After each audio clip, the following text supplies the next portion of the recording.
জয় যিশু, praise the Lord. আমরা আরেকটি বার সুন্দর সকালের নতুন ভিডিও নিয়ে চলে এলাম। আর এই ভিডিওতে আমরা আজকে বাক্য নিয়ে আলোচনা করব, যে বাক্য সকল প্রভু আজকে আমাদেরকে দান করছে।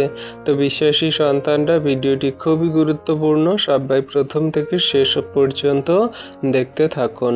আমাদের ইউটিউব চ্যানেলে যে সমস্ত নতুন বিশ্বাসী সন্তানরা ভিডিও দেখছেন, অবশ্যই আমাদের ভিডিওটিকে শেয়ার করুন এবং আমাদের চ্যানেলটিকে সাবস্ক্রাইব করে পাশে থাকুন, যাতে নতুন নতুন ভিডিও প্রত্যেক দিন সকালে আপনারা দেখতে পান। তো আসুন বিশ্বাসী সন্তানরা, আমরা আগে একটি ছোট্ট বিনতি প্রার্থনা করি, আর তারপরে আমরা আমাদের টপিক বাক্যে আমরা আলোচনায় আসছি। তো আসুন সবাই একত্রে প্রভুর কাছে নতনম্র হয়ে সুন্দর দিনে সকালে একটা ছোট্ট বিনতি প্রার্থনা করি। পবিত্র মঙ্গলময় পিতা প্রভু যীশু, তোমায় ধন্যবাদ, প্রশংসা, গৌরব করি। প্রভু গো, আজকের এই সুন্দর দিন, সুন্দর সকাল তুমি দেখতে দিয়েছ, নিঃশ্বাস প্রশ্বাসতে বাঁচিয়ে রেখেছো প্রভু, তার জন্য ধন্যবাদ করি। তোমার দয়া, কৃপা, করুণা, অনুগ্রহ আমাদের সঙ্গে সাথে আছে। আমরা তো জঘন্য নগণ্য পাপী, আমাদের কোনো যোগ্যতা নেই, কোনো শক্তি নেই। তুমি যোগ্যতর সন্তান রূপে গড়ে নাও। এই রাত্রিতে নিদ্রা দিয়ে সকালে ঘুম থেকে উঠিয়েছ। পৃথিবীর মধ্যে আমাদের প্রিয়জন, ফ্যামিলিজন, আত্মীয় স্বজন, বন্ধু বান্ধব, সমগ্র আমাদের এই পৃথিবীর সমস্ত বস্তু আমাদের অধিকারে দিয়েছ। আমাদেরকে তুমি কার্যকরী পালন করতে সাহায্য করেছ পিতা, তার জন্য ধন্যবাদ করি। তোমার দয়া, কৃপা, করুণা, অনুগ্রহ আমাদের সঙ্গে সাথে আছে। আমাদেরকে তুমি তোমার মতো করে গড়ে নাও, আশীর্বাদ অনুগ্রহ করো, দয়া, কৃপা, করুণা করো। তোমার দয়া, কৃপা, করুণাতে আমাদেরকে স্থির রাখো, ঠিক রাখো। হ্যাঁ প্রভু গো, যত সন্তানরা আমরা এই সুন্দর দিনে সকালে তোমার চরণতলে এলাম বাক্য নিয়ে আলোচনা করতে, সমস্ত বাক্য সকল বুঝতে জানতে সাহায্য করো, হৃদয় ধরতে সাহায্য করো, যেন সেই বাক্য সকল আমরা জীবনে কার্যকরী পালন করে চলি। কোনো মতে শয়তান, দিয়াবল, মন্দতা যেন তোমার বাক্য চুরি না করে নেয় প্রভু। সেই বাক্য সকল আমরা সঠিক রূপে এই জগতের মাঝে পালন করব এবং জগতের মানুষকেও বলবো প্রভু। তুমি দয়া করো, কৃপা, করুণা, অনুগ্রহ করো।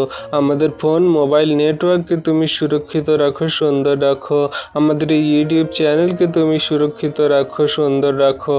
আমাদের সমস্ত মন, হৃদয়, আত্মাকে তুমি সেই পবিত্র আত্মায় কভার করো, আশীর্বাদ করো পিতা।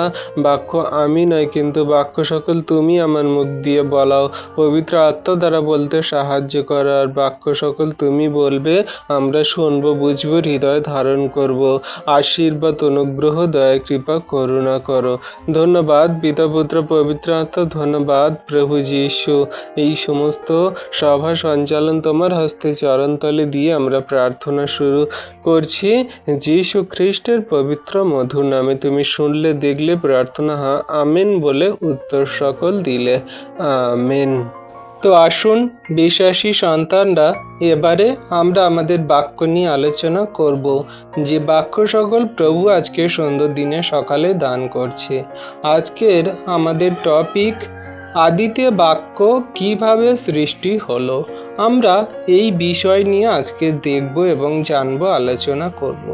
আমরা অনেকে সবাই জানি বা অনেকে জানি না যে আদিতে বাক্য কিভাবে সৃষ্টি হলো, বা আদিতে কি বাক্য ছিল অটোমেটিক, নাকি সেই বাক্যকে কেউ সৃষ্টি করেছিল, কিভাবে এই ওয়ার্ড শব্দ আমাদের মুখে এসেছে বা আমরা কথা বলতে শিখেছি, সমস্ত কিছুই আমরা আজকে দেখব, জানব, বোঝার চেষ্টা করব।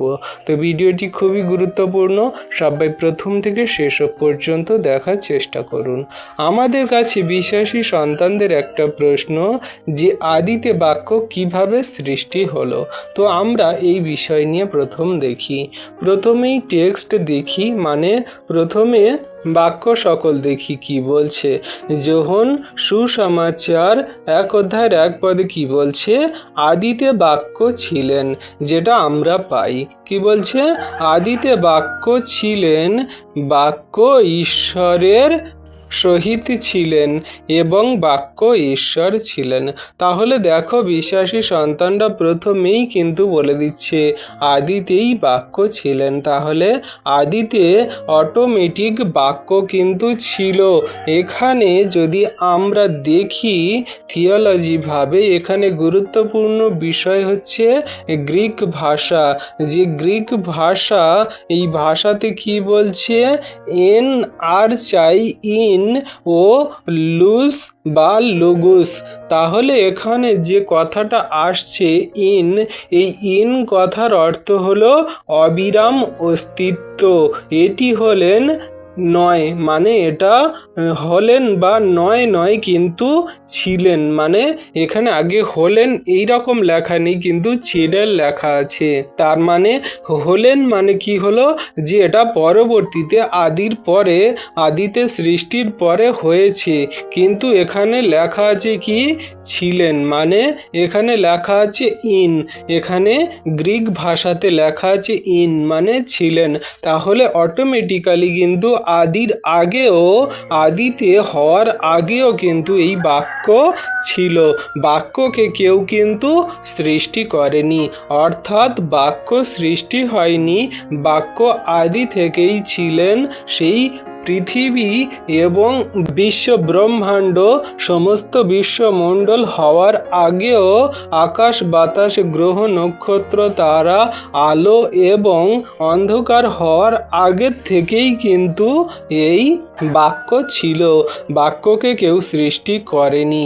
তো সেটাই আমাদেরকে এখানে জানাচ্ছে যে আদিতে বাক্য ছিলেন, মানে অটোমেটিক্যালি আদি হওয়ার আগেও ছিল বাক্য। তাহলে এখানে সত্তাগত দিক থেকে যদি আমরা বিশ্লেষণ করি, তাহলে কি বলছে, যদি বাক্য সৃষ্টি হতো তবে সৃষ্টি জগতের অংশ হতেন। তাহলে এই বাক্য যদি আগে সৃষ্টি হতো তাহলে এই সৃষ্টি কিন্তু জগতের অংশ হতো। কিন্তু এই সৃষ্টিতে জগতের কোনো রকম কিন্তু বাক্য পড়ে না। বাক্য সৃষ্টির বাইরে, সৃষ্টি হওয়ার আগের থেকেই বাক্য ছিল। তো এই বাক্য বা এই ওয়ার্ড শব্দ কিন্তু সৃষ্টির বাইরে। তাই এখানে আমাদেরকে সত্তাগত দিক দিয়ে বলছে। তো সব কিছু তার দ্বারা সৃষ্টি হইয়াছে।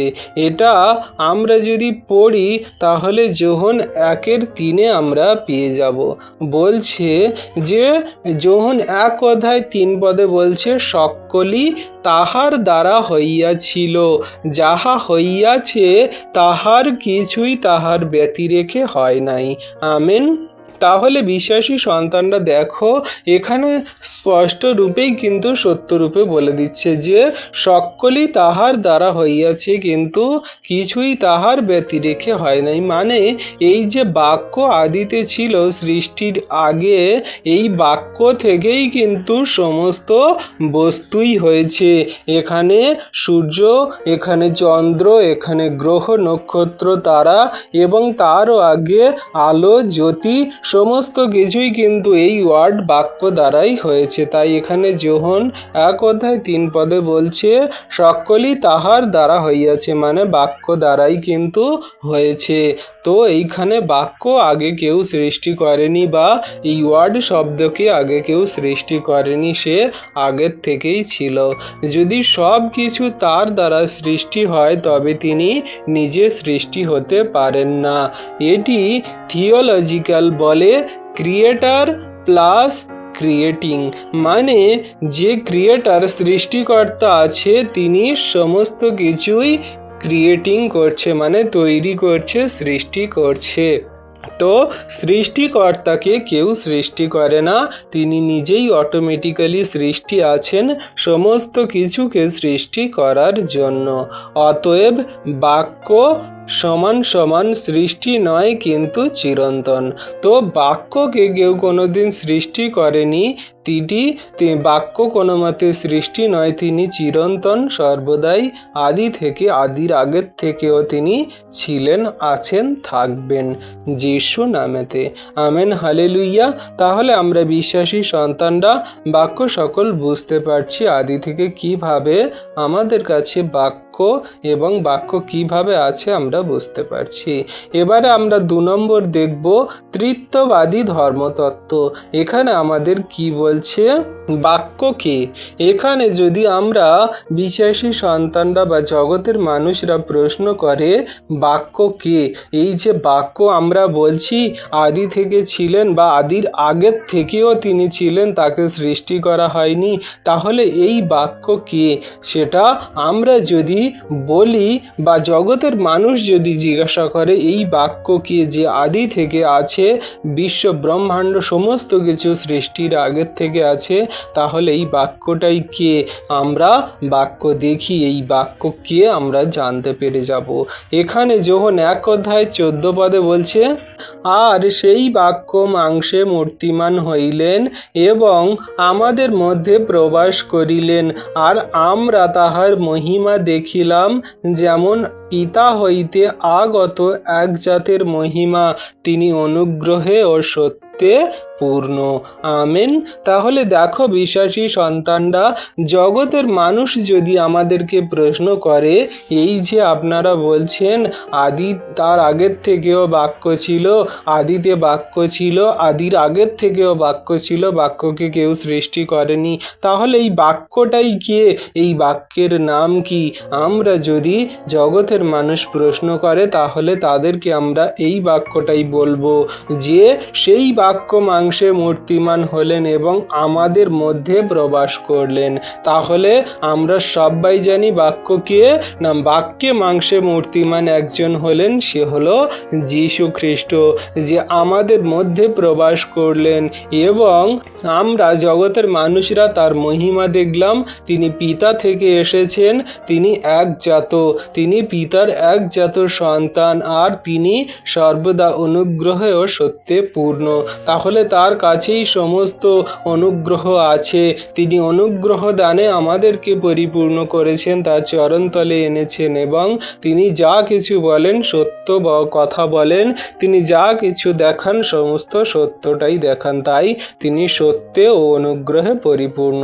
সে হলেন কে না, প্রভু যীশু খ্রিস্ট। Amen, hallelujah. তাহলে আমরা বুঝতে পারলাম যে বাক্য কে না, সেই বাক্য হলো যীশু খ্রিস্ট, যিনি আদিতে এবং আদির আগের থেকেও তিনি বাক্য রূপে ছিলেন, মাংস রূপে নেমে এলেন পিতার কাছ থেকে একজাত হয়ে, তিনি মহিমা এবং অনুগ্রহের সত্যে পরিপূর্ণ রূপে আমাদের কাছে তিনি মাংস রূপে চলে এলেন। বিশ্বাসী সন্তানরা আমরা তাহলে বুঝতে পারছি এখানে যে যীশু খ্রিস্ট কেবল ঐতিহাসিক ব্যক্তি তা নয়, তিনি অনন্ত কাল ধরে পিতার সঙ্গে বিদ্যমান ছিলেন। কিভাবে না, বাক্য দ্বারা। যদি আমরা ট্রিনিটি অনুযায়ী দেখি, মানে তৃত্ব ঈশ্বর অনুযায়ী দেখি, পিতা ঈশ্বর, পুত্র ঈশ্বর, পবিত্র আত্মা ঈশ্বর, তিনজনেই কিন্তু একই জায়গায় ছিলেন। আদি সৃষ্টি হওয়ার আগে, সমস্ত অন্ধকার আলো ফোটার আগেও সেই পিতা ঈশ্বরের সঙ্গে প্রভু যীশু ঈশ্বর ওয়ার্ড বাক্য দ্বারা ছিল এবং পবিত্র আত্মাও ছিল আত্মারূপে। তাহলে পিতা ঈশ্বর, পবিত্র আত্মা, প্রভু যীশু ঈশ্বর এবং পবিত্র আত্মা ঈশ্বর, তিনজনেই কিন্তু একই সঙ্গে একই জায়গায় অবস্থিতি করছিল, মানে ছিল। তাহলে পিতা পুত্রকে জন্ম দেয়নি, সময়ের মধ্যে জন্ম দেয়নি, পুত্র চিরন্তনভাবে উৎপন্ন, তিনি এসেছেন আমাদের কাছে। পিতা ঈশ্বর তিনি পরিকল্পনা করেছেন, আর প্রভু যীশু এটা সময়গতভাবে সৃষ্টি নয়, কিন্তু তিনি জগতের মধ্যে এসেছেন যাতে আমরা তার মহিমা দেখতে পাই। এটি সম্পর্কগত উৎস বা উৎপত্তি হয়েছে, যেটা আমাদের জগতের মাঝে মানুষের সঙ্গে সম্পর্ক করার জন্য, যেন আমরা সবাই মিলে সেই প্রভু যীশু খ্রিস্টকে জেনে বুঝে তাকে গ্রহণ করে তার বাক্য আজ্ঞা শিক্ষা সকল পালন করে স্বর্গরাজ্যে যেতে পারি। তাই প্রভু যীশু পিতার কাছ থেকে, সেই উৎস থেকে, তিনি বাক্য থেকে আমাদের কাছে নেমে এলেন মাংস রূপে, যেন আমরা তাকে জানতে পারি, বুঝতে পারি, তার আজ্ঞা শিক্ষা সকল পালন করতে পারি। এটা ঈশ্বর প্রভুর অনেক বড় পরিকল্পনা। তিনি সেই বিশ্ব ব্রহ্মাণ্ড সৃষ্টি হওয়ার আগের থেকেই কিন্তু পরিকল্পনা করে রেখেছেন। অর্থাৎ পুত্রের অস্তিত্বের শুরু নেই, কিন্তু তিনি পিতার সাথেই চিরন্তনভাবে অনাদিকাল ধরে, অনন্তকাল অবধি তিনি আছেন, তিনি উৎসারিত হয়ে আছেন। এটি সময়ের ঘটনা নয়, সত্তাগত সম্পর্ক। তাই আমরা প্রভু যীশু খ্রিস্টকে সাধারণভাবে না নিই, বা আমরা প্রভু যীশু খ্রিস্টকে শুধু গুরু, নবী বা প্রফেট বা অনেক রকমভাবে আমরা না বলি। তিনি হলেন ঈশ্বর, তিনি ঈশ্বরের সঙ্গে বাক্যরূপে অবতরণ করছিলেন আদি অনন্ত কাল ধরে। হালেলুইয়া! তাহলে আমরা বুঝতে পারছি বাক্য কোথায় থেকে সৃষ্টি হলো, কোথায় থেকে এলো, কেমনভাবে বাক্য এসেছে আমাদের কাছে, আমরা বুঝতে পারছি। এবারে আমরা 3 নম্বরে দেখব দর্শন ভিত্তিক ব্যাখ্যা। ঈশ্বর যদি চিরন্তন বুদ্ধিমান সত্তা হন, তবে তার মধ্যে চিরন্তন ওয়ার্ড থাকতেই হবে। মানে কারণ লোগো, যে লোগো কথাটা আসছে, শব্দ, লোগো শব্দের অর্থ হলো শব্দ। তো এটি হলো সেই হিব্রু গ্রিক ভাষা যেখানে লোগো বলছে কারণ, শব্দ। চিন্তা ছাড়া জ্ঞান অসম্ভব, আত্মপ্রকাশ ছাড়া ব্যক্তিত্ব অসম্পূর্ণ। তাহলে আমরা যে সমস্ত এই ওয়ার্ড শব্দ সকল দেখি, এগুলো সেই চিন্তা ছাড়া কি অজ্ঞানতা ভাবে এসেছে, বা জ্ঞান ছাড়া কি এই সমস্ত শব্দ ওয়ার্ড সকল এসেছে? তো আত্মপ্রকাশ ছাড়া ব্যক্তিত্ব কিভাবে সম্পূর্ণ হতে পারে? অতএব ঈশ্বরের যে বাক্য, তার নিজের আত্মজ্ঞানই হলো এই বাক্য। যা আমরা জগতের মধ্যে দেখে থাকি, সমস্ত ক্রিয়েট, যা কিছু ঈশ্বর প্রভু সৃষ্টি করেছেন, এটা হলো ঈশ্বরের নিজের আত্মজ্ঞান, যা তিনি বাক্য দ্বারাই সৃষ্টি করেছেন। যেমন ধরো, তুমি নিজের ভিতরে নিজের ধারণা রাখো, কিন্তু ঈশ্বরের ক্ষেত্রে সেই আত্মজ্ঞান সম্পূর্ণ ও ব্যক্তিগত। ধরো আমরা একটা মানুষ, আমি ভাবছি কি যে আমি আজকে কলকাতায় যাব, বা আমি কলকাতা থেকে বাইরে ঘুরতে যাব।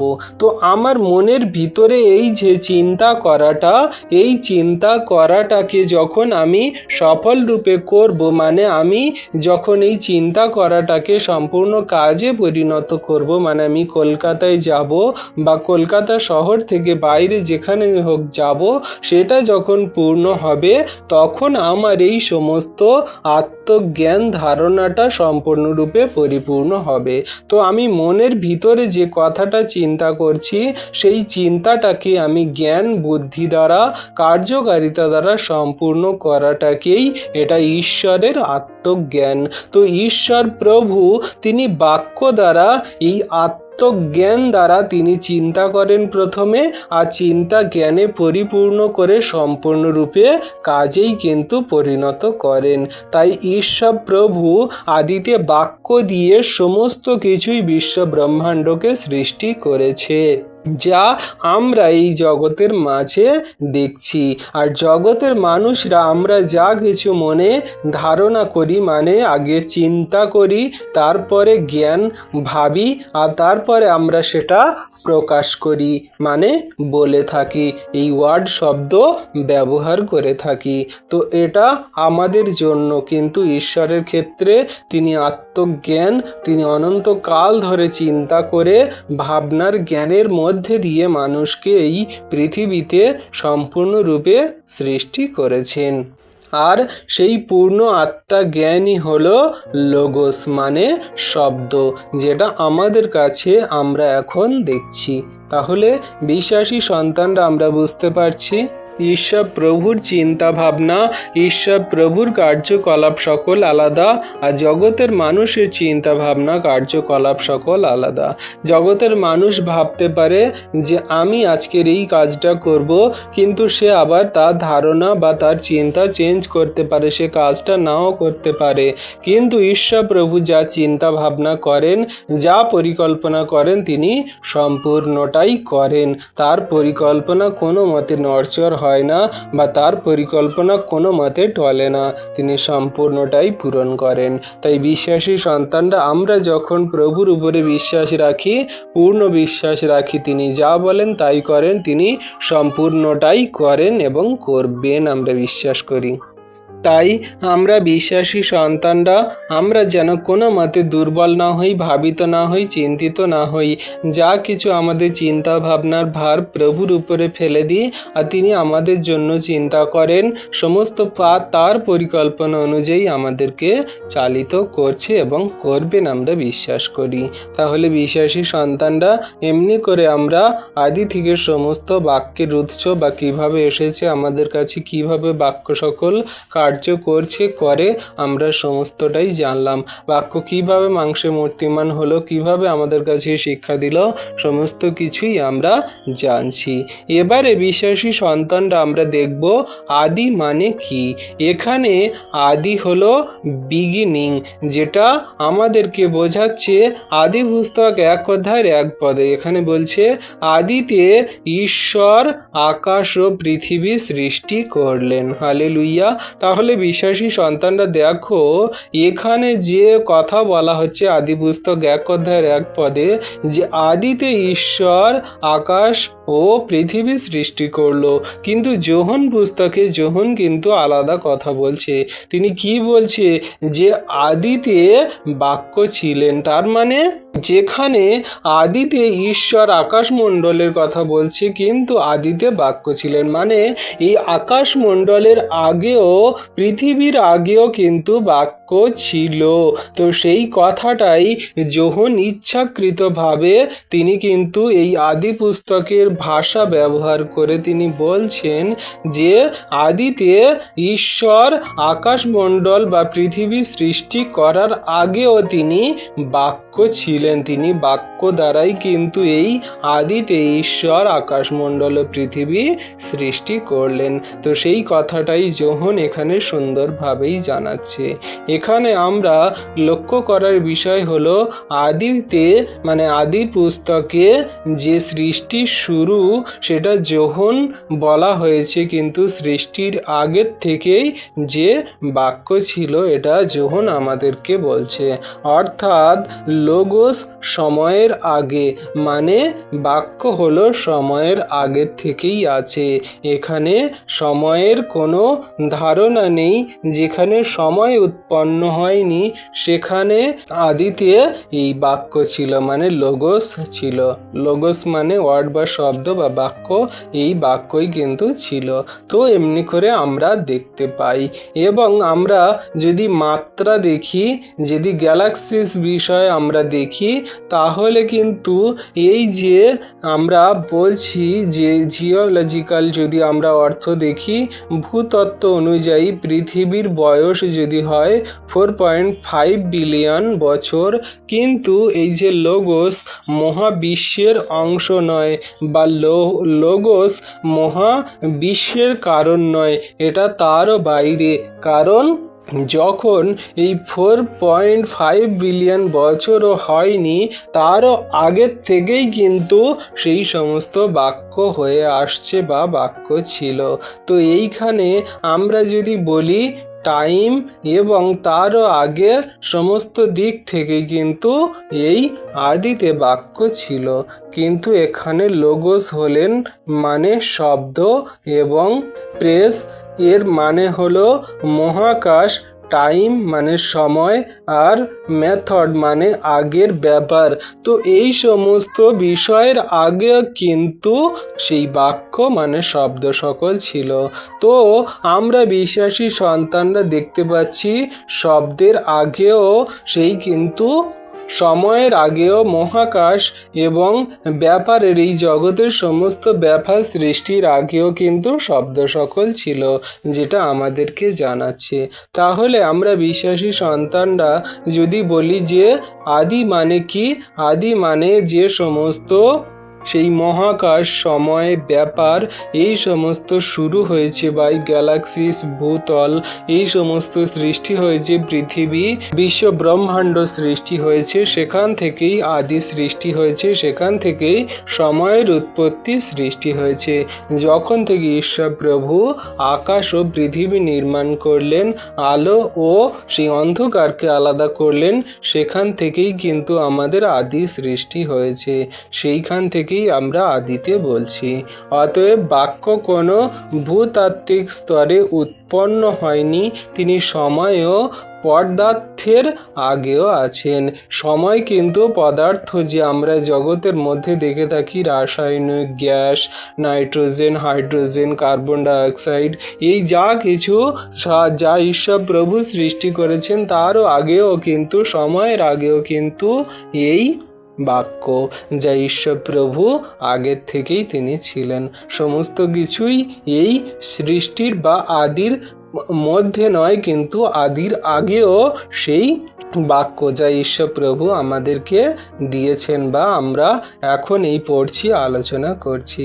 তো উপসংহার রূপে যদি সারাংশ ছোট্ট করে বলি, বাক্য সৃষ্টি হয়নি, বাক্যের শুরু নেই, বাক্য সময়ের মধ্যে উৎপন্ন নন, বাক্য চিরন্তন, বাক্য পিতার সাথে সহ অস্তিত্বশীল, বাক্যই সৃষ্টির কারণ, বাক্যই অবতার হয়ে মানব ইতিহাসে প্রবেশ করেছেন। আদি মানে ঈশ্বরের, আদি মানে সময়ের শুরু, কিন্তু বাক্য সময়েরও আগের থেকেই ছিলেন। Amen, hallelujah. তাহলে বিশ্বাসী সন্তান আমরা বুঝতে পারছি যে কিভাবে আদি থেকে বাক্য সৃষ্টি হয়ে আমাদের কাছে সমস্ত কিছুই আশীর্বাদ অনুগ্রহ স্বরূপ আমাদের কাছে এসেছেন। এবারে আমরা বিশ্বাসী সন্তানরা দেখব ঈশ্বরের পরামর্শ বা পরিকল্পনা কেমনভাবে আমাদেরকে সেই সমস্ত বিষয় সকল জানায়, শেখায় এবং বোঝায়। আমরা যদি বাক্য দেখি গীতসংগীতা 33 অধ্যায়ের 11 পদ, সেখানে বলছে, সদাপ্রভুর পরামর্শ চিরকাল স্থির থাকে, তার হৃদয়ের সংকল্প পুরুষানুক্রমে স্থায়ী। তাহলে এখানে হৃদয়ের সংকল্প বলতে কি বোঝাচ্ছে? চিন্তা ও উদ্দেশ্য, পরিকল্পনা। অর্থাৎ সৃষ্টি হঠাৎ নয়, ঈশ্বরের স্থির পরিকল্পনার অংশ। যখন ঈশ্বর প্রভু কোনো কিছু ক্রিয়েট করছেন, তিনি চিন্তা করছেন তার উদ্দেশ্য কি হবে আর তিনি পরিকল্পনা করে রাখেন। তাই এই জগতের মধ্যে যা কিছু সৃষ্টি হয়েছে এটা হঠাৎ মাত্র নয়, ঈশ্বরের স্থির পরিকল্পনা, যা পুরুষানুক্রমে স্থায়ীভাবে ঈশ্বরের হৃদয়ে মনে তিনি সংকল্প করেছেন। এটা সদাপ্রভু তার পরামর্শ দ্বারা তিনি স্থির করেছেন। এটাই আমাদেরকে জানাচ্ছেন যে ঈশ্বরের পরামর্শ পরিকল্পনা সম্পূর্ণরূপে অনেক গভীর এবং তিনি যা কিছু পরিকল্পনা করেন আমাদের হিতের ভালোর জন্য। 2 নম্বরে আমরা দেখব ঈশ্বর জ্ঞানের দ্বারা সৃষ্টি করেছেন। ঈশ্বর এই জগতে যা কিছু সৃষ্টি করেছেন সমস্ত কিছুই তার জ্ঞান দ্বারাই কিন্তু করেছেন। আমরা বাক্য দেখি হিতোপদেশ 3 অধ্যায়ের 19 পদ কি বলছে? সদাপ্রভু জ্ঞানের দ্বারা পৃথিবীর ভিত্তি স্থাপন করিয়াছেন, বুদ্ধির দ্বারা আকাশ স্থির করিয়াছেন। আমেন। তাহলে দেখো এখানে জ্ঞানের দ্বারা কিন্তু এটা সমস্ত কিন্তু ঈশ্বর প্রভু করেছেন। এটা অন্ধ শক্তি নয়, এটা সচেতন সৃজন, যা ঈশ্বর প্রভু তার জ্ঞানের দ্বারা বিশ্ব ব্রহ্মাণ্ডের সমস্ত কিছুই এই যা কিছু বস্তু আমরা দেখছি তার জ্ঞান দ্বারাই কিন্তু তিনি সৃষ্টি বা ক্রিয়েট করেছেন। প্রথমে তিনি চিন্তা করেছেন, তারপরে তিনি জ্ঞান দ্বারাই সমস্ত কিছুই তিনি সৃষ্টি করেছেন তার এই ওয়ার্ড বা বাক্য দিয়ে। তিনি মুখে বলেছেন আর সমস্ত কিছুই ধীরে ধীরে হতে গিয়েছে, চলতে শুরু করেছে। এবারে আমরা 3 নম্বরে দেখব ঈশ্বরের ইচ্ছা ও সিদ্ধান্ত। আমরা যদি ইফিসীয় 1 অধ্যায়ের 11 পদে দেখি, সেখানে বলছে তাহার ইচ্ছার পরামর্শ অনুসারে সকল কার্য করেন। তাহলে ঈশ্বর প্রভু কোনো মানুষ বা কোনো কারোর কিছু কথাতে নয়, ঈশ্বর প্রভু নিজের ইচ্ছা এবং সিদ্ধান্ততেই সমস্ত কিছুই তিনি করেন। তার ইচ্ছা ও পরামর্শ অনুসারে সকল কার্য তিনি করেন। তো এইখানে তাহার ইচ্ছা ও পরামর্শ, এখানে পরামর্শ বলতে কি বলছে? পরামর্শ মানে কি? কারোর সঙ্গে আলোচনা। তো ঈশ্বর প্রভু নিজের সঙ্গে নিজে আলোচনা করে, হ্যাঁ, কারণ তার মধ্যে 3টে সত্তা আছে, পিতা ঈশ্বর, প্রভু যীশু ঈশ্বর, পবিত্র আত্মা ঈশ্বর। তাই ঈশ্বর প্রভু যখন কোনো কিছু কার্য করেন তখন তার 3টে সত্তার সঙ্গে তিনি পরামর্শ করেন, আলোচনা করেন। তাই ঈশ্বর প্রভু যা কিছু করেন সমস্ত পিতা ঈশ্বর, প্রভু যীশু ঈশ্বর, পবিত্র আত্মা ঈশ্বর 3 জনেই কিন্তু একসঙ্গে পরামর্শ অনুসারে সমস্ত কার্য সকল করেন। তাই এখানে বলছে, এখানে স্পষ্ট বলা হয়েছে ঈশ্বর কাজ করেন তার ইচ্ছার পরামর্শ অনুযায়ী, যা আমাদেরকে বলা হচ্ছে। তাহলে বিশ্বাসী সন্তানরা আমরা সমস্ত কিছু ঈশ্বরের উপরে, তার ইচ্ছা এবং তার পরিকল্পনার উপরে ছেড়ে দিয়া তিনি যা কিছু পরিকল্পনা করেন সমস্তটাই আমাদের ভালো এবং হিতের জন্য। তো আমরা সমস্ত কিছুই দেখছি। এবারে 4 নম্বরে দেখব সৃষ্টি তার ইচ্ছায়। এখানে জগতের মধ্যে যা কিছু সৃষ্টি সমস্ত কিছুই কিন্তু তার ইচ্ছাতেই। আমরা যদি প্রকাশিত বাক্য 4 অধ্যায়ের 11 পদ দেখি, এখানে বলছে তোমার ইচ্ছাতেই সব কিছু ছিল এবং সৃষ্টি হইয়াছে। অর্থাৎ সৃষ্টি ঈশ্বরের সচেতন ইচ্ছার ফল, যা ঈশ্বর প্রভু তিনি ইচ্ছা করেছেন আর সেগুলো সৃষ্টি হয়েছে বা তিনি সৃষ্টি করেছেন। এখানে একটা বোঝার বিষয়বস্তু যে ঈশ্বর প্রভু যা কিছু বলেছে আর সাথে সাথে ক্রিয়েট হয়ে গেছে এটা নয়, কত বিলিয়ন বছর ধরে তিনি ধীরে ধীরে এই সমস্ত কিছু সৃষ্টি করেছেন। এখানে আমরা বাক্যতে দেখি যে 6 দিনে ঈশ্বর প্রভু সমস্ত কিছু সৃষ্টি করলেন আর তিনি রেস্ট নিলেন। কিন্তু এটা 6 দিন আমাদের কাছে মনে হচ্ছে বা আমরা কথার কথা শুনছি 6 দিন, কিন্তু যদি সময় অনুযায়ী দেখতাম তাহলে ওই 6 দিন হয়তো 6 বিলিয়ন বছর ধরে ঈশ্বর প্রভু ক্রিয়েট করেছেন, সৃষ্টি করেছেন। তারপরে এসে এই সমস্ত বিশ্ব ব্রহ্মাণ্ডের সমস্ত কিছু আমাদের চোখের সামনে আমরা দৃশ্যমান দেখছি। তাই সমস্ত কিছুই ঝটাঝট পটাপট এইরকম তৈরি হয়নি। ঈশ্বর প্রভু সমস্ত কিছু নিখুঁতভাবে তিনি সমস্তটাই তিনি ক্রিয়েট করেছেন মানুষের দৃষ্টিতে। কারণ তাই বিশ্বাসী সন্তানরা আমরা এই জগতের মাঝে যা কিছু দেখছি এগুলো সমস্ত কিছু ঈশ্বরের সৃষ্টির সমস্তটাই, যা আদি থেকে ঈশ্বর প্রভু তারও আগের থেকে তিনি বাক্য দ্বারাই সমস্ত কিছু আমাদের মধ্যে তিনি উৎপন্ন করেছেন এবং দিয়েছেন। তাই এগুলো আমাদের জন্য খুবই গুরুত্বপূর্ণ, জানা দরকার। তাই বিশ্বাসী সন্তানরা আমরা এই সমস্ত কিছুই বুঝতে পারছি এবং জানতে পারছি যীশু খ্রিস্টের পবিত্র মধুর নামে। Amen, hallelujah. তাহলে বিশ্বাসী সন্তানরা আমরা যদি থিওলজিক্যাল সারাংশ দেখি তাহলে বাইবেল আমাদের কি শেখায়? ঈশ্বর জ্ঞানের দ্বারা সৃষ্টি করেছেন। ঈশ্বর ইচ্ছা ছাড়া কোনো কিছুই করেন না, পরামর্শ অনুযায়ী সৃষ্টি করেছেন। ঈশ্বর উদ্দেশ্যপূর্ণ, ঈশ্বর সৃষ্টি আকস্মিক নয়, তিনি সমস্ত কিছুই চিন্তা ভাবনা এবং ইচ্ছা অনুযায়ী করেছেন। ঈশ্বরের সৃষ্টি চিন্তা ইচ্ছা বাক্য সমস্তটাই তিনি সুন্দরভাবেই করেছেন, যেটা আমরা আদি পুস্তক 1 অধ্যায় দেখি। ঈশ্বর প্রথমে বললেন, ঈশ্বর কহিলেন মানে ঈশ্বর বললেন, এর আগে ছিল জ্ঞানের ও ইচ্ছার। তো বলার আগে কিন্তু তিনি মনে জ্ঞান করেছিলেন, ইচ্ছা করেছিলেন, চিন্তা করেছিলেন। আর এটাই বাক্য, যা আমাদের কাছে স্পষ্ট রূপে আমরা এখন দেখতে পাচ্ছি বা বুঝতে পারছি। এবারে আমরা বিশ্বাসী সন্তানরা ছোট্ট করে দেখব ওয়ার্ড মানে শব্দ, কিন্তু বাইবেলে যে শব্দ সেই শব্দের মানে কি বা কি বলছে।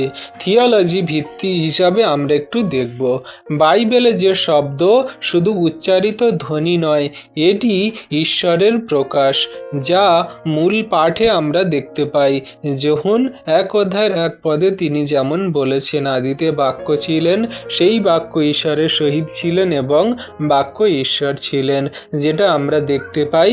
এটি হলো আমাদের কাছে সেই গুরুত্বপূর্ণ ঈশ্বরের বাক্য মূলধ্বনি, যেটা আমরা পাচ্ছি যীশু খ্রিস্টের মধুর নামেতে। আমরা বুঝতে পারছি এখানে বাক্য মানে ওয়ার্ড বা লোগোস, এই যে কথাটা বলতে যীশু খ্রিস্টকে বোঝানো হয়েছে। যেখানে আমরা থিওলজিক্যাল সত্য জানতে পারি, শব্দ ঈশ্বরের স্বরূপের প্রকাশ, শব্দ সৃষ্টির শক্তি, শব্দ অবতার, যা আমরা যখন 1 অধ্যায় 14 পদ পড়লে পাই, যেখানে বাক্য দেহ ধারণ করলেন মানে মাংস রূপে আমাদের কাছে এলেন, আমাদের শিক্ষা দিলেন। অর্থাৎ শব্দ মানুষ হয়ে পৃথিবীতে এলেন, তিনি হলেন যীশু খ্রিস্ট, যা আমরা বুঝতে পারছি। এবারে আমরা পুরাতন নিয়মের শব্দের শক্তি দেখব বা জানব, কিভাবে শব্দ দ্বারা, এই কথা দ্বারা সমস্ত কিছু সৃষ্টি হলো। আদি পুস্তক 1 অধ্যায় 3 পদ, সেখানে ঈশ্বর কহিলেন আলো হউক এবং আলো হইল। তাহলে আমরা দেখছি কি, যে শব্দের কতটা পাওয়ার। ঈশ্বর প্রভু বলছেন যে আলো হোক, আর সেই শব্দ দ্বারা, কথা দ্বারাই কিন্তু আলো হয়ে গেল। সমস্ত জলে ঝকঝকে এই আমাদের কাছে যা কিছু দেখছি সেগুলো। তাহলে ঈশ্বর প্রভুর কথার পাওয়ার কেমন আছে এখানে লক্ষ্য করার বিষয়, ঈশ্বর হাত দিয়ে নয়, কথা দিয়ে কিন্তু সৃষ্টি করেছেন। এখানে লজিক অনুযায়ী দেখলে ঈশ্বরের শব্দ কার্যকারী শক্তি, যা ঈশ্বর বলেন তা ঘটে, তার শব্দ ব্যর্থ হয় না। যেখানে যেশাইয়া 55 অধ্যায়ের 1 পদে আমরা পড়লে পাই, কি বলছে, আমার মুখ হইতে যে বাক্য নির্গত হয় তাহা ব্যর্থ হয় না। তাহলে ঈশ্বর প্রভু মুখ থেকে যা কিছু বাক্য বলেন, কোনো বাক্যই ব্যর্থ হয় না, সমস্তটাই তিনি পূরণ করেন। আর আমাদের বিশ্বাসী সন্তানদের এবং জগন্নিবাসীরা আমরা যে সমস্ত কথা, ওয়ার্ড, শব্দ ব্যবহার করি, এরও কিন্তু অনেক গুরুত্ব আছে, মাহাত্ম্য আছে। আমরা শুধু সারাদিনে কত কথা বলি, আমরা মানুষ সারাদিনে কত হাজার কথা বলি, আমাদের কি কোনো ধারণা আছে? আমরা যদি সেই সমস্ত কথাগুলো গুনি বা বিবেচনা করি, আমরা বুঝতে পারবো যে আমরা সারাদিনে কত কথা বলছি, সেই কথাগুলোর মানে কি, অর্থ কি, গুরুত্ব কি, সেগুলো আমরা না জেনেই কিন্তু আজে বাজে ভুল ভাল অনেক রকমের বাজে মন্দ কথা, হিংসাত্মক কথা, কাউকে পরনিন্দা পরচর্চার কথা, অনেক কিছু মন্দজনক কথা আমরা বলে থাকি, টোন টিটকারি কেটে থাকি, অনেক কিছু আমরা সেই বিশ্রী গালাগাল দিয়েও থাকি। তো সব কিছু কথার গুরুত্ব আছে, কারণ ঈশ্বর প্রভু আদি থেকেই এই ওয়ার্ড শব্দ দ্বারাই কিন্তু ছিল, আর তিনি মানুষ রূপে আমাদের কাছে এসেছেন। তো এই ওয়ার্ড শব্দ কিন্তু রূপ নেয় বা সৃষ্টি ক্রিয়েট হতে পারে। তাই আমরা যখন মানুষ কোনো কথা বলবো, ভাবনা চিন্তা করে বলবো। একটা সাধারণ কথা, যে আপনি যদি সর্বদাই ভালো কথা উচ্চারণ করেন তাহলে আপনার সঙ্গে ভালো হবে, আর আপনি যদি খারাপ কথা উচ্চারণ করেন তাহলে আপনার সঙ্গে খারাপ হবে। শুধু একটা ছোট্ট উদাহরণ দ্বারা আপনাদেরকে বললে বুঝতে পারবেন। একজন বাবা তার সন্তানকে বলছে যে বাবু তুমি পড়াশোনা করছো, তোমার তো আর কয়েকদিন বাদে পরীক্ষা, তুমি কেমন পড়াশোনা করছো? তো তার ছেলে বলছে হ্যাঁ বাবা পড়াশোনা হচ্ছে মোটামুটি।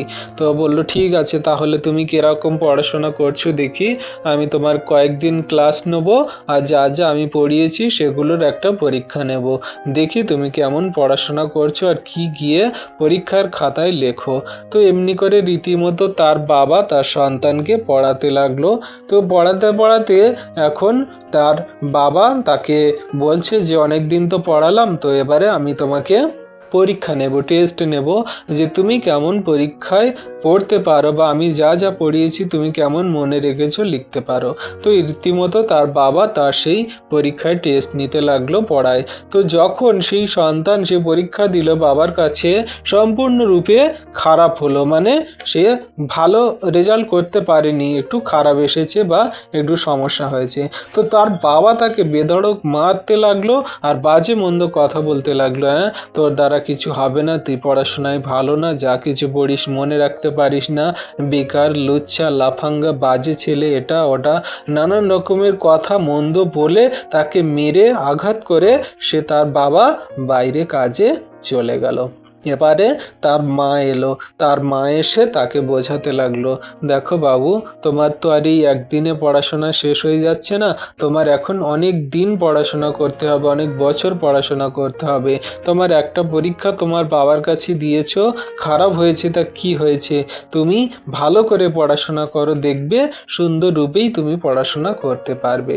তো সেই ছেলে যখন সে ভালো করে মন দিয়ে পড়াশোনা করে গিয়ে আবার পরীক্ষার খাতায় লিখলো আর সে সুন্দর করেই সে পরীক্ষায় লিখলো এবং পাশও করলো।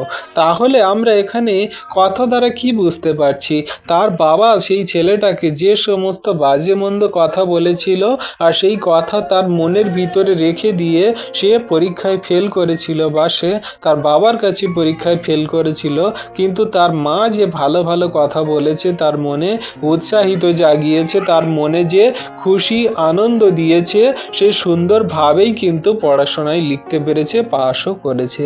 তো আমরা যে সমস্ত কথা বলি, আমাদের সন্তানদের বলি, নিজেদের বলি, আমরা নিজে মনে মনে যে সমস্ত কথা বলি, এগুলো কিন্তু আমাদের রূপ নেয় বা আকার ধারণ করতে পারে।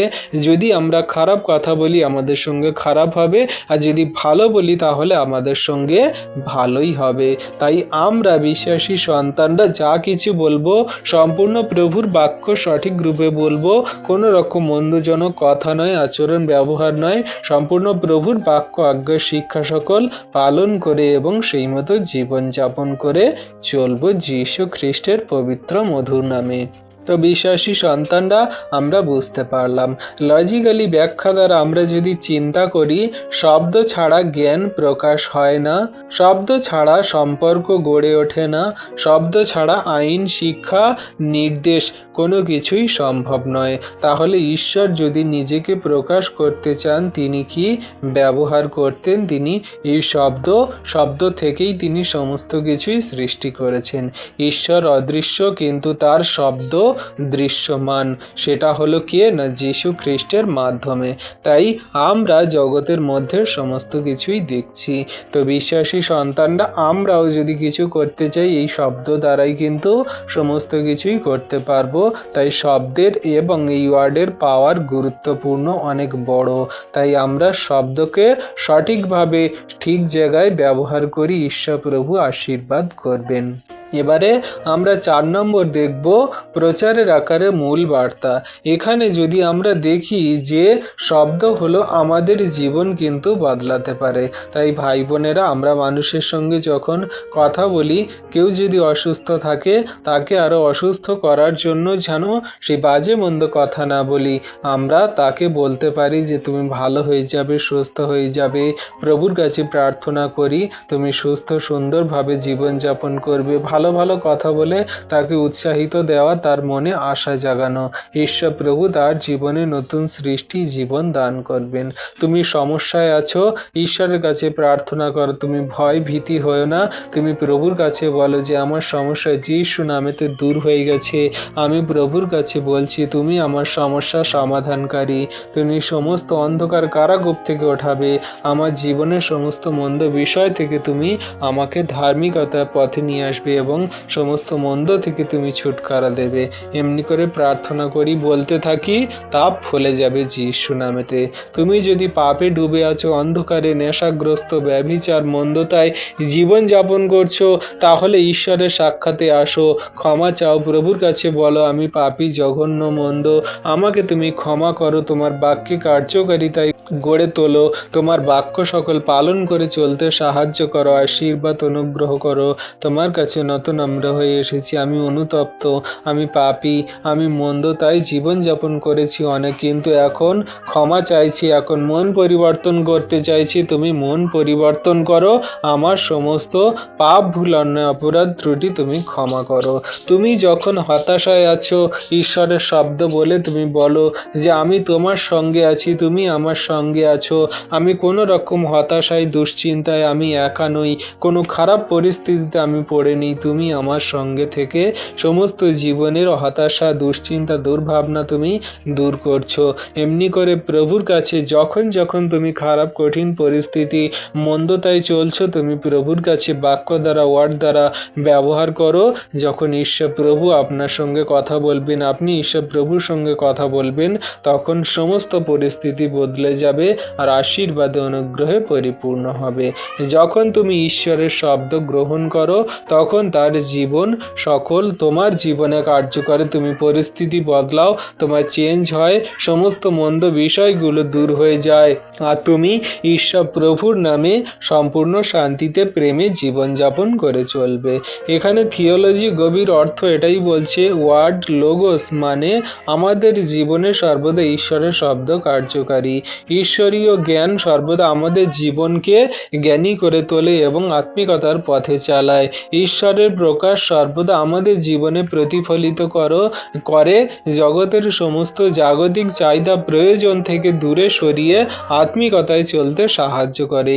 যীশু খ্রিস্টের বাক্য আজ্ঞা শিক্ষা সকল পালন করলে আমাদের জীবনের সমস্ত প্রশ্নের উত্তর আমরা পাই, দিশা খুঁজে পাই এবং স্বর্গরাজ্যে যেতে পারি। অর্থাৎ শব্দ শুধু তথ্য নয়, এটা হলো ব্যক্তি যেটা আমাদের জীবনে সর্বদাই কার্য করে। তাই বাইবেল শুধু বই নয়, এটি জীবন্ত বাক্য, যেটা ইব্রিয় পুস্তকে আমাদেরকে বলে 4 অধ্যায়ের 12 পদে কি বলছে, ঈশ্বরের বাক্য জীবন্ত কার্য সাধক, দ্বিধার খড়গ অপেক্ষা তীক্ষ্ণ, তিনি সমস্ত কার্য করতে পারে এই জীবন্ত বাক্য। তাহলে বিশ্বাসী সন্তানরা আমরা বাক্যকে সঠিক রূপে সুন্দর রূপে জীবনে কার্যকারী পালন করে চলি, আর ঈশ্বর প্রভু আমাদের জীবনে অনুগ্রহ আশীর্বাদ করবেন। উপসংহার রূপে বলতে গেলে মানুষের শব্দ সীমিত, ঈশ্বরের শব্দ অসীম। মানুষের শব্দ কানে যায়, ঈশ্বরের শব্দ হৃদয়ে কাজ করে। প্রশ্ন হলো, তুমি কি শুধু শব্দ শুনবে নাকি সেই শব্দকে তোমার জীবনে গ্রহণ করবে? তাহলে তুমি মানুষের কথা নয়, ঈশ্বরের কথা শোনো। তুমি মানুষের কথায় কান দিও না, ঈশ্বরের কথায় কান দাও, যাতে ঈশ্বরের কথা সকল তোমার হৃদয় অন্তরে আত্মায় প্রবেশ করে আর তুমি অনন্তকাল অবধি জীবিত থাকো, অনন্ত রাজ্যে প্রবেশ করতে পারো। কারণ আমরা বিশ্বাসী সন্তানরা যা কিছু কথা ওয়ার্ড শব্দ ব্যবহার করি, এগুলো কিন্তু আমাদের জন্য সেই জীবন হতে পারে, মৃত্যুও হতে পারে, আমাদেরকে সর্বদাই অনন্ত জীবনে নিয়ে যেতে পারে এই শব্দ এবং বাক্য। তাই আমরা সর্বদা প্রভুর বাক্যকে ধ্যান দিই আর অনন্ত জীবনে যাই। মানুষের কথায় ধ্যান না দিই তাহলে অনন্ত নরকে পড়ে যাব। তাই বিশ্বাসী সন্তানরা এই সমস্ত বাক্য এবং সমস্ত কথা আমাদের জন্য। তাই আমরা প্রথম থেকে শেষ পর্যন্ত বুঝতে পারলাম যে অনন্ত জীবন, অনন্ত রাজ্য এবং অনন্ত পথ সকল কিভাবে পাওয়া যায়। তাই বিশ্বাসী সন্তানরা বাক্য, ওয়ার্ড, শব্দ খুবই গুরুত্বপূর্ণ। সঠিকভাবে সুন্দর জায়গায় বলার চেষ্টা করুন। প্রভুর বাক্য সকল ব্যবহার করুন। নিজের কোনো কথা নয়। আপনি কথা দ্বারা মানুষকে আঘাত দিতে পারেন। এই কথা দ্বারা আমরা ঈশ্বরের ধন্যবাদ করি, এই কথা দ্বারা আমরা গৌরব করি, এই কথা দ্বারা মানুষকে অভিশাপ দিই। তাই কথাকে সঠিক রূপে ব্যবহার করুন। ঈশ্বর প্রভু আশীর্বাদ অনুগ্রহ করবেন আমরা বিশ্বাস করি। তাহলে বিশ্বাসী সন্তানরা আমরা বাক্য সকল সুন্দররূপে বুঝতে পারলাম। ঈশ্বর প্রভু আপন বাক্যে সকলকে আশীর্বাদ করুন। আমেন। তো আসুন বিশ্বাসী সন্তানরা আমরা যা কিছু বাক্য পড়লাম যাতে হৃদয় অন্তরাত্মায় ধরে রাখতে পারি, কার্যকারী পালনকারী হতে পারি এবং জগতের মানুষকেও বলতে পারি সমস্ত এই বাক্য সৃষ্টির বিষয়ে, বাক্য কিভাবে আমাদের সামনে এসেছে, কোন বাক্য কেমনভাবে আমরা পালন করে চলি আর কোথায় কেমন কিভাবে কথা বলা উচিত সেগুলো বিষয়ে আমরা প্রভুর কাছে ছোট্ট করে প্রার্থনা করি। পবিত্র মঙ্গলময় পিতা প্রভু যীশু, তোমায় ধন্যবাদ, তোমার প্রশংসা, তোমার গৌরব করি। প্রভুগো তুমি মহান দয়ালু কৃপাময় ঈশ্বর, জীবন্ত জাগ্রত পিতা। প্রভুগো আজকে তুমি যা কিছু বাক্য আমাদেরকে শেখালে সেই বাক্য সকল যাতে হৃদয় ধরে রাখতে পারি, কার্যকারী পালনকারী হতে পারি, তুমি আশীর্বাদ করো। তুমি প্রভু আদির সৃষ্টির প্রথম থেকেই ছিলে, অনেক আগের থেকেই তুমি আছো। তোমাকে কেউ ক্রিয়েট করেনি, তুমি নিজেই ক্রিয়েটার। তুমি সমস্ত কিছুই সৃষ্টি করেছো। তুমি প্রভু আগের থেকেই আছো। তাই তুমি আমাদেরকে যা কিছু দিয়েছো সমস্ত কিছুই কিন্তু তোমার সেই মুখের কথায়, শব্দতে, আর প্রভু যীশুকে সেই ওয়ার্ড দ্বারা, শব্দ দ্বারাই কিন্তু আমাদের কাছে পাঠালে। কারণ প্রভু যীশুই হলো ওয়ার্ড, শব্দ যা আমরা মুখে ব্যবহার করে থাকি। তাই প্রভু আমরা জগতের মানুষ যেন কোনো রকম মন্দ বাজে কথা না বলি। আমরা খ্রিস্টতে বিশ্বাসী সন্তানরা কোনো মতে আমাদের দ্বারা যেন বাজে মন্দ শব্দ, ওয়ার্ড না ব্যবহার হয়।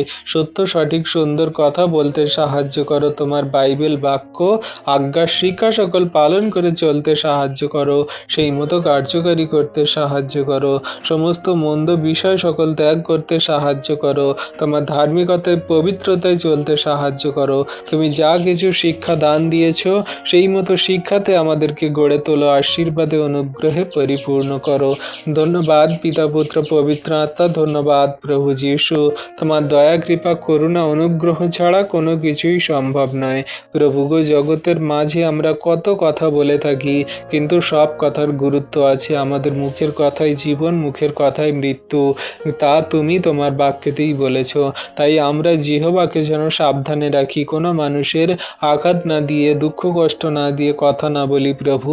কারণ আমাদের এই মুখের কথা মানুষের সোজা হৃদয়ে গিয়ে লাগে আর মানুষকে ব্যথিত করে তোলে। তারা সারা জীবন কষ্ট পায়, যাতনা পায় এই মুখের কথাতেই। প্রভুগো আমরা হাত দিয়ে যত না মারি, যদি মুখের কথা বলি মানুষ তার থেকে বেশি কষ্ট পায়। তাই প্রভু আমরা মুখকে যেন লাগাম দিই, জিহ্বাকে যেন নিয়ন্ত্রণ করি, সর্বদা যেন নত নম্র হয়ে তোমার কথা, আজ্ঞা, শিক্ষা সকল পালন করি। প্রভু কোনো জায়গায় কি কথা বলতে হবে তুমি তা আমাদেরকে বলতে, বোঝাতে সাহায্য করো। আশীর্বাদ অনুগ্রহ করো। তোমার হস্তে চরণতলে রাখলাম আমাদের দেহ, মন, আত্মা, সমগ্র খ্রিস্ট বিশ্বাসী সন্তানদেরকে। যত সন্তানরা এই ভিডিও প্রার্থনা বাক্য সকল দেখছে, শুনছে এবং শেয়ার করছে, লাইক, কমেন্ট করছে, সাবস্ক্রাইব করছে আমাদের চ্যানেলকে, তুমি আশীর্বাদ অনুগ্রহ, দয়া, কৃপা, করুণা করো। তাদের জীবনে মহিমা কার্য করো। ধন্যবাদ পিতা, পুত্র, পবিত্র আত্মা। ধন্যবাদ প্রভু যীশু। তোমার দয়া, কৃপা, করুণা, অনুগ্রহ তোমার সন্তানদের প্রতি আছে। তুমি অনুগ্রহ, আশীর্বাদের ছায়াতে তোমার সন্তানদেরকে স্থির রাখো, ঠিক রাখো। এই বিনতি প্রার্থনা যীশু খ্রিস্ট তোমার পবিত্র মধুর নামে চাইলাম। তুমি আমাদের প্রার্থনা বিনতি দেখলে, শুনলে আর আমেন বলে উত্তর সকল দিলে। তথাপি আমাদের ইচ্ছা নয়, কিন্তু তোমার ইচ্ছা আমাদের জীবনে পূর্ণ হোক। আমেন।